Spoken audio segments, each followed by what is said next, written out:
할렐루야, 여러분들 안녕하세요. 오늘은 하나님 나라 네 번째 시간, 하나님의 왕으로서의 기능. 첫 번째는 창조주로서의 기능, 두 번째는 구속자로서의 기능, 구속주라고 봐야 되겠죠. 구속주. 성경에서 가장 주목되고 있는 그런 주제에 관한 부분이죠. 구원, 구속. 하나님께서 타락한 창조물들 그리고 인간들을 다시 그 창조의 원래대로 회복시키는 것을 바로 구속, 구원이라고 합니다. 신학적으로인 의미는 그렇게 말씀을 해요. 왜 그렇게 신학적으로 그렇게 창조의 회복 혹은 새 창조라고 얘기를 하냐면 이사야라든가 많은 다른 선지자들이 암시하고 있는 게 뭐냐면 구원을 이룬 다음에 하나님께서 구원해 내 주셔서 새로운 일을 하겠다. 새 일을 시작하겠다. 새 일을 행하겠다. 그래서 새로운 창조를 이루시는 하나님. 그 새로운 창조가 바로 구원으로부터 오는 거죠. 예를 들어서 그거를 이제 이사야서 40장, 43장, 42장, 43장, 44장 이렇게 쭉 얘기하고 있는데, 이 당시는 배경이 바로 이스라엘 백성이 바벨론 땅에서 포로로 있을 때죠. 이 포로로 있을 때 이들에게 희망과 꿈과 비전이 없어요. 그런 가운데 하나님께서 이사야 선지자를 통해서 너희들을 그 땅 가운데서 끌어내어서 다시 가나안 땅으로 돌아가겠다. 그러니까 제2의 출애굽을 하겠다 이거죠. 그 땅에서 바벨론 땅에서 나와서 이제 그냥 단순히 어디로 갈 길 없이 가는 게 아니라 새로운 일, 새 창조, 새 일을 행하실 그 주님, 그 새 일이라는 것은 결국은 이제 이스라엘 백성들을 다시 고국으로 본토로 돌아오게 하고 성전을 지을 수 있도록 도와주고 성전 그리고 예루살렘을 회복해서 예루살렘 성벽이 다시 지어지고 그 땅 가운데 사람들이 가득 차고 그 땅에서 살면서 예루살렘 성전에서 하나님을 예배하는 것, 이것을 말하는 거죠. 그러니까 이 구원이 이 창조와 연관이 굉장히 깊어요. 그래서 바로 구원을 바로 새 창조 혹은 창조의 회복이라고 말하고 있는 거죠. 우리가 보통 구원이라고 말하면 성경에서는 당연히 예수 그리스도의 십자가의 구원이라는 것을 신약에서는 대표적으로 얘기를 하고 있고, 구약에서는 바로 이집트에서 종살이하던 히브리 백성들, 이스라엘 백성들을 끌어내신 사건을 구원의 그 모티브, 구원의 뭐라고 할까요? 그 대표적인 사건으로 보고 있죠. 그래서 이스라엘 백성들을 구원하신, 구출하신, 구속해 주신 하나님을 바로 구속자라고 부르는 거죠. 이 구속자가 되기 위해서는 사실은 전능한 힘이 있어야 됩니다. 고대 근동의 사상으로 좀 성경을 이해할 필요가 있다라고 여러 번 말씀을 드렸는데, 고대 근동에는 여러 신들이 많이 있어요. 그 여러 신들 중에서 가장 탁월해야 됩니다. 가장 힘이 세야 되고요. 가장 능력이 많아야만 다른 신들을 격파하고 자기 백성들을 구출해낼 수 있는 능력 있는, 뭐라고 할까? 우리식으로 말하면 그런 요건, 구속자, 구원자의 요건을 갖출 수 있다라고 말할 수 있는 거죠. 능력도 없는데, 예를 들어서 실제로 능력도 없는데 다른 신들한테 지는데, 다른 신들을 이길 수 없는데 구속자가 될 수가 없죠. 구원자가 될 수가 없죠. 구원자는 반드시 전능하신 하나님이어야 돼요. 그렇기 때문에 제가 자꾸 이사야 예를 많이 드는데, 이사야가 구원에 대한 사상을 굉장히, 창조와 구원에 관한 사상을 아주 잘 보여주기 때문에 그렇습니다. 이사야가 말할 때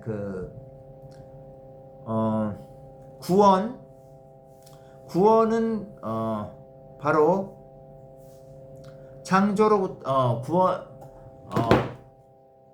그 다른 모든 신들을 격파하고 다른 신들과 견주어서, 다른 신들은 사실은 거짓이잖아요. 그러니까 거짓이기 때문에 실제적인 능력이 없어요. 그렇지만 그런 모든 신들을 다 격파해 버리고 이런 사정에 그 자기 백성들을 구출해내시는 하나님, 이렇게 표현을 한단 말이에요. 그리고 이제 시편의 저자들이 그렇게 얘기를 하고 있어요. 시편 89편 10절에 보면 라합을 토막내시고, 와, 엄청나죠? 라합은 고대 근동에서 볼 때 그 바다에 사는 물의 신이란 말이에요. 바다를 다스리는 신. 네. 이제 바다라는 것은 이방 세력을 가르치기도 하고 세상을 가르치기도 하고 그 하나님에 대한 적대 세력을 나타내잖아요. 예, 그렇습니다. 그 성경에서 보면 이 하나님에 대한 그 적대 세력은 라합을 토막내시는 하나님. 엄청나죠. 이스라엘 사람들에게는 그 물이 없었기 때문에 별로 뭐 이스라엘이라는 곳이 원래 이제 그 사마리아나 이제 유대 지방 뭐 이렇게 보면 더 네게브 이런 데는 뭐 사막이고, 유대 지방만 해도 세미 에리드 에리란 말이에요. 그러니까 반건조지, 반사막지대예요. 광야죠, 광야. 유대에 큰 광야가 있죠. 저도 가서 봤는데 유대 광야에 뭐 살 수 있는 것이 별로 없죠. 생존할 수 있는 것들이 별로 없단 말이에요. 그 갈릴리 지역만 좀 이렇게 농사에 좀 합당하고 나머지 지역은 쉽지 않은, 그래서 바다가 없어요. 바다가 없기 때문에 갈릴리만 해도 사실은 호수인데 그걸 바다라고 했어요. 그리고 이제 아예 그 지도상으로 보면 이스라엘 서쪽에, 이제 팔레스타인 서쪽에 이제 그 지중해 대해가 있죠. 엄청나게 큰 바다라는 뜻이에요. 그것도 사실은 지중해도 그 육지로 완전히 둘러싸여 있는 바다잖아요. 이게 메디터레니언, 그러니까 테레인, 지역, 영토의 중간에 있는 바다다라는 이름이잖아요. 지중해. 땅지자 가운데, 땅 가운데 있는 바다란 말이에요. 근데 이거를 이스라엘 사람들은 대해, Great Sea, 엄청나게 큰 바다라고 본 거예요. 그럴 정도로 이스라엘 사람들은 바다가 없기 때문에 바다같이 조금 큰 강물이 있으면 바다라고 했고요. 그 강물 속에는 그 바다를 지배하는 신이 있다고 본 거죠. 라합. 그러나 그래서 그 라합, 바다 물귀신을 굉장히 무서워해요. 이런 생각이 그들의 사고를 사로잡고 있어요. 그렇기 때문에 그 바다의 귀신, 바다의 신 라합을 이제 히브리 사람들은 얌신이라고 했어요. 얌신. 어쨌든 이 바다의 신, 얌신 라합을 이긴다면 이 엄청난 전능하신 하나님인 거죠. 전능하신 신인 거죠. 구속자가 될 수 있는 거죠. 이거는. 예. 그렇기 때문에 시편의 저자로서는 그런 방식으로 설명을 했어요. 그 하나님의 구원을 라합을 토막내시고 라합을 깨부시고 라합의 이제 뭐 머리를 박살내고 뭐 이런 식의 의미인 거죠. 그래서 그런 부분들이 바로 여기 보면 한번 그래도 한번 시편 89편 시편을 한번 볼까요? 시편 89편 10절을 한번 봅시다.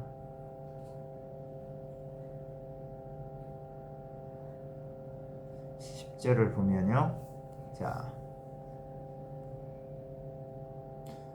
표준 세번역으로 읽습니다. 제가 항상 이제 강의에서 사용하는 성경은 표준 세번역입니다. 주님은 라합을 격파하여 죽이시고 주의 원수들을 주의 강한 팔로 흩으셨습니다. 그렇죠? 주의 원수들, 그러니까 이스라엘을 대적하는 세력들을 말하는 거예요. 사실은 이 그리고 하나님을 대적하는 세력들, 이스라엘을 대적하는 세력들을 강한 팔로 흩으셨다. 그리고 라합을 격파해서 죽였다. 영어로 보니까 NIV상에 You crushed Rahab like one of the slain. 그죠? 라합을 완전히 그냥 박살냈다 이거죠. 그 정도로 전능하신 하나님이에요. 그 정도로 전능한 능력이 있는 하나님. 이게 바로 구속자라는 말이에요. 이스라엘의 구속자. 이 바로 대표적으로 구약시대 때 이스라엘 백성들을 애굽에서 구출해 주신 그 사건이 대표적이라는 거예요. 그래서 여기 이스라엘 백성들을 이집트에서 구출해 내실 때, 구속해 내실 때도 역시 하나님께서 파워, 능력 대결을 하십니다. 이게 바로 10가지 재앙이죠. 10가지 재앙은 10이라는 숫자는 그 세상의 숫자예요. 온 세상의 숫자, 상징하는 숫자인데, 특별히 이집트의 이집트의 신들을 대표하는 신들이라고 봐야 돼요. 10가지 재앙에 나오는 모든 목록들, 나일강부터 해가지고 마지막 그 장자 재앙은, 장자는 바로 태양신 바로잖아요. 태양신의 아들, 성육신한 태양신, 그죠? 이게 바로 르의 아들이 바로 파라오잖아요. 파라오가 장자니까 미래의 장자 될 사람들까지 다 죽였다. 그러니까 신들을 다 격파한 거예요. 이집트의 모든 신들을 다 격파하신 주님. 그러니까 진정한 구속자의 능력이 있는 거죠. 그러니까 만약에 하나님께서 이집트의 신들을 격파할 수 있는 능력이 없다면 리디머, 구속자가 될 수가 없어요. 구원자가 될 수가 없어요. 생각해 보세요. 이거나 마찬가지예요. 예수님께서 십자가에 죽으시긴 했는데 우리 죄를 용서해 주실 능력이 만약에 안 된다면 그 구원이라고 말할 수가 없잖아요. 그죠? 그러나 그래서 신약 성경 저자들이 말하고 있는데 그게 뭐냐면 하나님은, 예수 그리스도는 신의 아들이다 이거죠. 하나님의 아들이라는 거죠. 하나님의 아들. 자, 마태복음도 그렇고 마가복음도 그렇고, 그래서 하나님의 아들이심을 특별히 이제 그 마태복음 같은 경우에 3번 강조를 하죠. 성경의 처음 부분에 세례를 받을 때. 그리고 중간에 18장에서 보면 변화산 사건에서 하나님의 아들이라는 거. 그 다음에 맨 마지막 부분에서 백부장이 이는 진실로 하나님의 아들이었도다 라고 증거를 해요. 이 예수님이 죽어서 우리 죄를 위해서 십자가에 못 박혀 죽으셨는데, 이스라엘을 다시 구원해 주시기 위해서 죽으셨는데, 물론 이제 그게 이스라엘을 위한 구원이 우리에게 적용이 되는 거잖아요. 예수님이 십자가에 죽으셨는데 예수님 아무 능력이 없다. 만약에 우리 죄를 구원해낼 수 있는 능력이 없다, 이렇게 하면 우리 구원이 이루어지지 않잖아요. 구원주라고 세이비어라고 말할 수가 없는 거죠. 그러나 성경 저자들은 그래서 분명히 말하고 있는 거예요. 예수 그리스도, 예수가 메시아고 그분이 바로 하나님의 아들이라는 거. 마태도 그렇고 마가도 그렇고 누가도 그렇고 요한도 약간의 다른 방식으로 다른 표현들을 얘기하고 있는데, 그러나 공통적으로 다 하나님의 아들이라는 표현을 쓰고 있고요. 특별히 마태복음, 마가 누가 이제 예수님이 그 메시아라는 것, 특별히 마태복음에서 메시아, 구약에서 예언되었던 그 다윗의 보좌 위에서 영원히 다스릴 그 메시아다. 정의와 공의로, 평화로, 샬롬으로 다스릴 그 철장 권세, 아이언 셉터를 가지고 계신 그 능력 있는 하나님이다라는 거죠. 다니엘서 7장 12절 인용해 가지고, 그죠? 다니엘서 7장 12절 보니까 그 인자 같은 이가 사람이가 그게 하나님의 아들이에요. 구름 타고 온다 그랬어요. 신들만 구름 타고 오는 거예요. 신들만. 그래서 인자가 그 구름 타고 오는데, 그분이 바로 메시아고, 그 메시아가 바로 예수 그리스도라는 거죠. 그 메시아가 또한 하나님의 아들이고, 요한복음에서는 이제 어린 양 이런 식으로 표현을 하고, 요한계시록에서는 죽임당한 어린 양 이렇게 표현을 하고 있죠. 그리고 특별히 이제 요한복음에 보면은 특별히 이제 6월절 어린 양으로서의 죽었다라는 것을 상징적으로 굉장히 강조해 줘요. 어쨌든 그래서 예수 그리스도께서 십자가에 죽으신 그 죽으심이 하나님의 아들로서의 신적인 죽음이라 우리를 능히 구원해낼 능력이 있다는 거죠. 우리를 구원해낼 능력이 충분히 있다는 거죠. 그러니까 우리가 예수님을 믿는 거야 되고 믿으셔야 돼요. 믿으셔야 돼요. 근데 우리가 사실 이제 구원주, 구속주 예수님을 믿는다고 아멘은 하지만 이거를 우리가 어떻게 이해를 해야 되냐면요.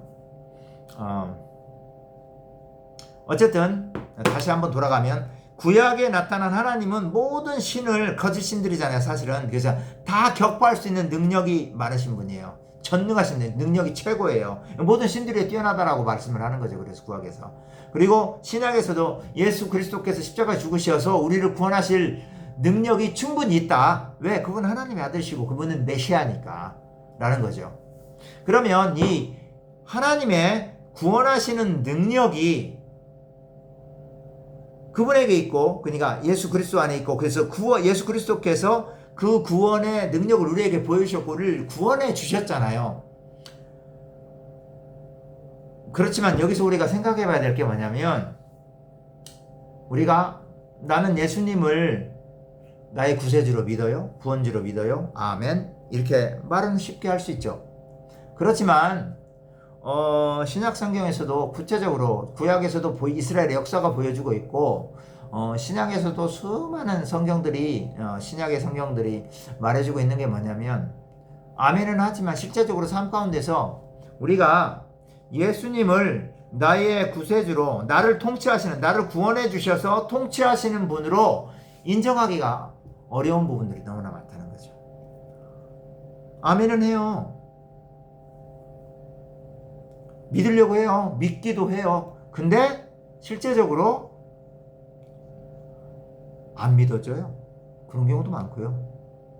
못 믿어져요, 그게. 예수님이 나를 구속한 것이 못 믿어져요. 어떤 부분에서는 나를 구원하신 것 같은데 어떤 부분에서는 그러니까 하나님의 통치를 받아들이는데 어떤 부분에서는 절대로 안 받아들여요. 나의 고집과 나의 전통과 나의 가족의 스타일, 가족으로부터 물려받은 못된 이런 것들 있잖아요. 이런 것들이 다스린단 말이에요. 예를 들어서 이제 그게 쉽게 나타나는 것이 뭐냐면 자녀 교육에 있어서 그래요. 자녀 교육에 있어서. 크리스찬들, 이제 학부모님들, 자녀들 기느라고 애쓰시죠. 저는 자녀가 없어가지고 애쓸 필요가 없지만,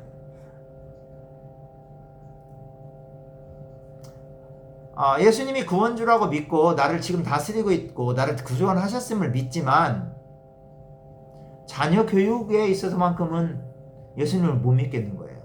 예수님께 못 맡기겠는 거죠.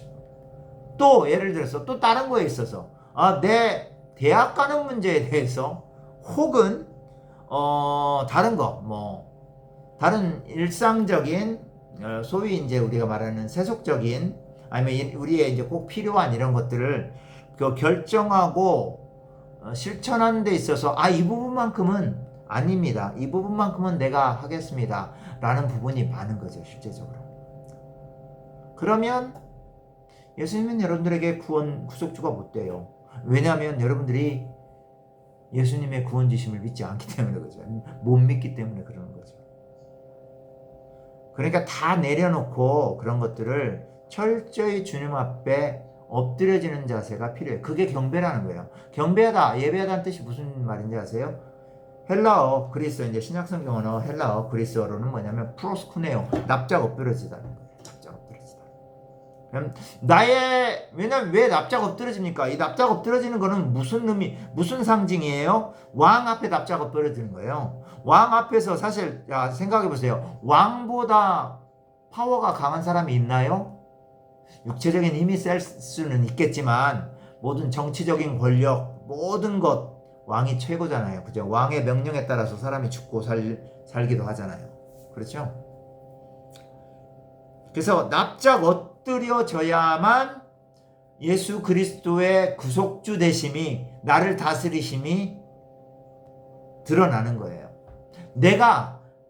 아닙니다, 주님, 내가 알아서 하겠습니다. 이건 내 방식대로. 아니면 그냥 기도도 안 하고 그렇게 하는 경우도 많죠. 그리고 자기 자신이 그렇게 하는지도 몰라요. 그러나 가만 보면 자녀들을 너무 힘들게 하는 경우가 많죠. 자녀 교육뿐만 아니라 다른 것도 많이 그래요. 보세요.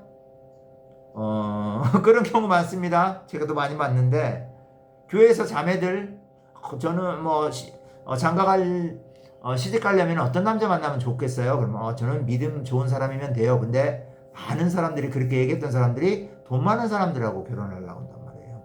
이왕이면 좀 더 잘생겨야 되고. 다르죠. 다르죠. 못 믿는 거예요. 물론 우리가 예수님이 우리를 구원했습니다. 내가 그걸 믿습니다. 라고 해서 그 순간에 모든 것이 다 바뀌잖아요. 평생 걸쳐야 살 수 있는. 그러나 평생 걸쳐서라도 서서히라도 바뀌어야 된다는 거죠. 서서히라도. 여러분들의 주권을 내어놓으시고 구속주 되신 모든 부분에 나의 영적인 거, 나의 정신적인 거, 나의 육체적인 거, 사회관계적인 거, 직장에 관한 것, 가정에 관한 것, 모든 것, 사업에 관한 것, 모든 것을 다 주님께서 다스리고 통치하시고 나의 모든 전인격적인 면에서 주님이 나를 구원해 주셨다, 구속해 주셨다라는 것을 시인하고 그 앞에 무릎 꿇고 나가고 주님 저는 엎드려지겠습니다. 내려놓겠습니다. 주님이 다스려 주시고 성령님께서 이끌어 주옵소서. 이런 자세가 필요한 거죠. 그러지 않는 한 구원은 우리 가운데서 이루어지지 않아요. 왜?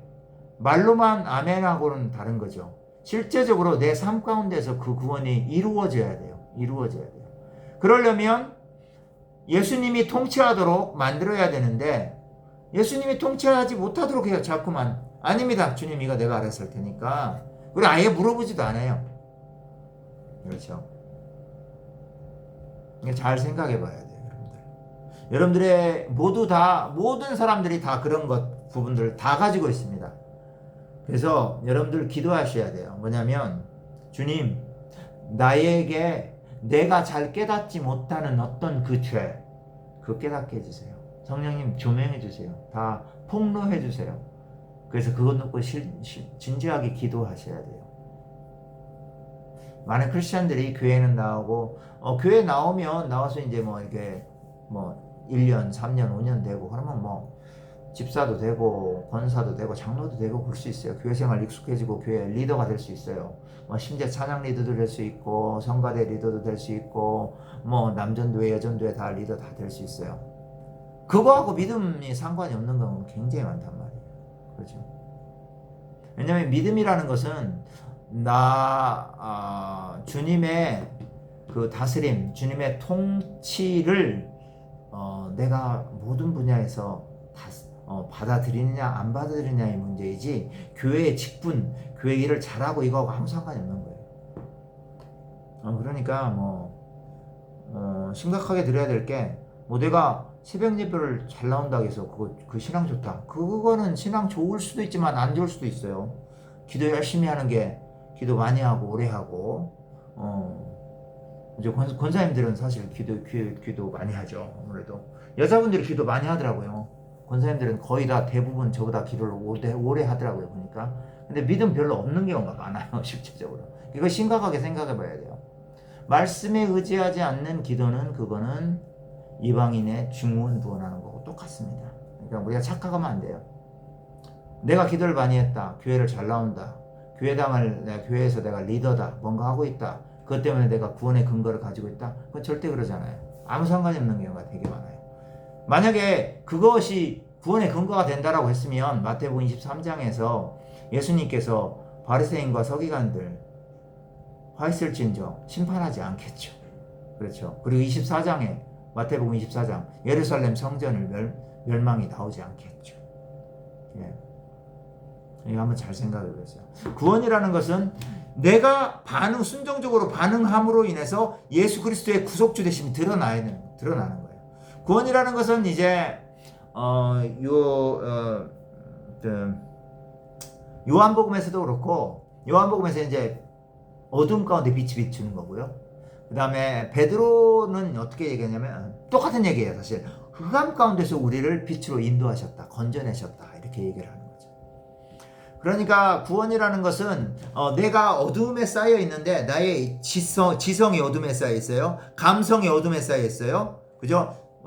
의지력이 이렇게 실천하는 거예요. 의지력이 이게 어둠에 쌓여 있어요. 이게 이제 예수 그리스도의 빛이 진리가 들어오고 예수님을 믿고 고백하고 하면서 차츰 이 어두움이 차츰 거치는 거예요. 그러면서 빛이 들어오고 더욱더 진리를 깊이 있게 알아가고 실천함을 따라서 순종하는 거예요. 순종하는 거죠. 아까 말씀드렸죠. 프로스코네요. 완전히 주님 앞에 예수님 주잖아요. 그 예수님도 주 큐리오스. 주님 앞에 납작 엎드려지는 거예요. 내가 내 마음대로 하지 않겠습니다. 주님이 원하신 대로 하겠습니다. 이게 믿음이고요. 이게 바로 구원주 예수님을 내가 인정하는 방식이라는 거예요. 그렇기 때문에 바울은 어떻게 얘기하냐면 뭐에 대해서 얘기했냐면 생활 방식에 대해서 얘기하고 있어요. 생활 방식.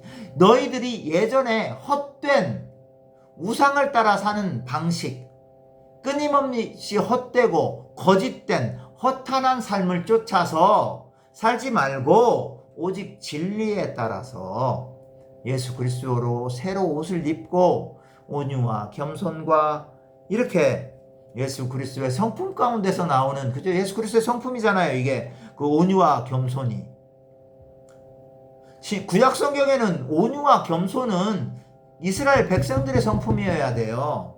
그러나 그 성품을 예수님께서는 이 땅에 입고 오셨어요. 하나님이 구약 성경 성품 중에 온유하고 겸손하고 그런 거 안 나와요. 구약에는 안 나와요. 예수 그리스도나 그러나 나는 마음이 온유하고 겸손하다 그랬어요. 마태복음 11장에 보면 그 성품을 따라 사는 거죠. 온유하고 겸손한 거. 온유하고 겸손한 것은 누구의 특성입니까? 구약에서는 온유하고 겸손한 거는 가난한 사람들이에요. 가난한 사람들을 말할 때 온유하고 겸손하고 특별히 또 노예들, 종들의 뭐 노예라고 안 하죠. 종이라고 하죠. 종들의 특성이란 말이에요. 종들의 특성. 빌립보서에서 2장에서 지금 바울이 얘기하고 있잖아요. 그 종의 형체를 입었다. 그게 바로 그러니까 우상을 믿던 예전의 삶의 허탄한 삶의 방식에서 벗어나서 주님을 따르고 온유와 겸손과 참된 진리, 거짓을 버리고 진리를 따라가는 거. 이러한 삶으로 내 삶이 바뀌어야 되는 거죠. 생활 방식. The way of life. 생활의 방식이 바뀌어야 되네요. 그것이 바로 내 그 부분에 있어서 그게 감성이면 감성, 생활 방식에 있었으면 생활 방식, 그 지성에 있으면 지성, 이런 부분에서 내 구원이 이루어져 가는 거란 말이에요. 그러니까 구원이 뭐 한번 뭐 다 전부 다 예수님을 믿는 순간 다 이루어졌다 이렇게는 성경이 말하고 있잖아요. 지속적으로 이루어져 가요. 여러분들 자기 자신을 들여받아 봐야 돼요. 계속 말씀으로. 내 자신이 지금 예수님 믿는데 예수님 처음 믿었을 때보다 지금 훨씬 성숙한 부분이 분명히 있을 거예요. 그렇지만 한편으로 예수님을 믿었을 때나 지금이나 거의 성장하지 않은 부분이 있단 말이에요. 그런 부분을 가지고 그런 부분이 있다면 있죠. 그런 부분을 가지고 집중적으로 기도하고 주님 제가 이걸 어떻게 해야 될까요? 그런 거에 대해서 신경 쓰셔야 된단 말이에요. 우리가 돈 버는 거 자기 직장에 관한 일들 그리고 자기 자녀에 대한 일들 많이 신경 쓰죠. 그것보다도 어떻게 보면 좀 더 신경 써야 돼요. 여러분들의 영혼이 제일 중요하잖아요. 여러분들의 영혼이. 그래서 내가 어떤 부분들 이제 많은 남자분들은 이제 여자에 약해요. 사실 이성에 약해요. 또 남녀 공통적으로 돈에 약하죠. 돈이 생기면 사람들은 명예를 찾고요. 돈 명예가 생기면 권력까지 찾습니다. 예. 그리고 최종적으로는 사람을 종교적으로 영적으로 지배하려는 마음이 있다 그래요. 영적으로. 그게 사실은 목사들이니까 조심해야 되죠. 목사들이. 예. 내가 내 안에 내 자신을 왜냐하면 우리는 죄된 본성 아직 우리 마음 가운데 흑암이 많이 있다면 어두움이 많이 있어요.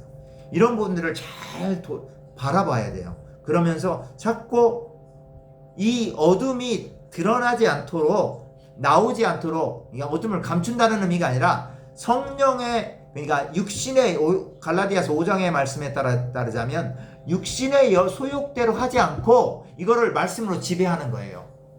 자, 그래서 이 말씀으로 지배를 하는 것, 그래서 내 안에 빛이 충만하도록 하는 것, 성령이 충만하도록 하는 것, 이게 바로 구원받은 자의 삶이고요. 이것을 향해 지속적으로 나가야 된다는 거예요. 예, 구원이라는 것은 바로 그런 겁니다. 한 번에 다 이루어지는 게 아니고 서서히 이루어지고 여러분들을 말씀으로 진리로 예수 그리스도의 진리로 자세히 examine 검토해보지 않으면 안 이루어져요. 그래서 여러분들이 검토해보고 그거에 대해서 굴복하고 순종하셔야 돼요. 내려놓고 일단 그럴 때 구원이 이루어집니다. 그냥 뭐 교회에서 예배 드리면서 아멘 믿습니다. 이게 필요하죠. 이건 필요하긴 합니다. 그러나 그것만큼 그거보다 훨씬 더 많은 노력과 인내와 트레이닝이 필요한 게 바로 내 삶 가운데서 삶의 방식이 바뀌는 거예요. 생각하는 방식이 바뀌어야 되고, 자, 40, 50대, 60대 여자분들 남 비판 많이 하시죠. 그죠? 예, 이거 근데 왜냐면 이건 안 믿는 사람이 그러는 게 아니라 안 믿는 사람도 그렇지만 믿는 사람들 많이 해요. 교회에서 뭐 이렇게 교회들 모임하고 뭐 하다 보면 남들 욕할 때 많잖아요. 그렇죠? 이거 지금 정말 죄악이에요. 하나님이 가증스럽게 여기는 죄악이에요. 돌이키셔야 돼요. 그런 거에 대해서. 네, 이런 것들. 그래서 자기 자신을 잘 돌아보는 것. 근데 이런 것들이 고쳐질 수 있거든요. 다. 왜?